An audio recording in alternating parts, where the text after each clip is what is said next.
ফাতেমা কি করো? এই যে ভর্তা বানাই। ভর্তা বানাইতেছো?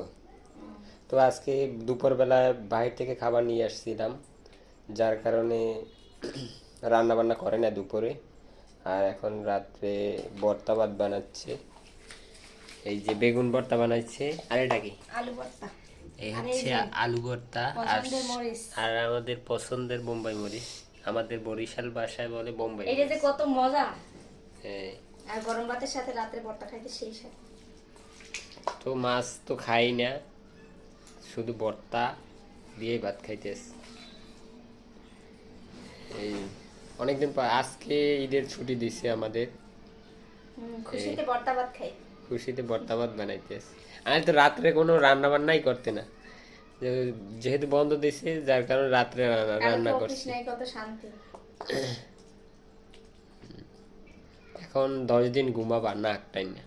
দেশে তো যাইতে পার না, যেহেতু অসুস্থ, বাইরে যার থাকলে কারণে আরো কাজ বেশি করা লাগে। অসুস্থ যার কারণে জার্নি করে দেশে যাই নাই।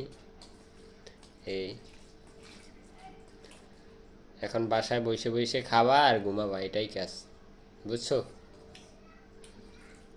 সেই সাথে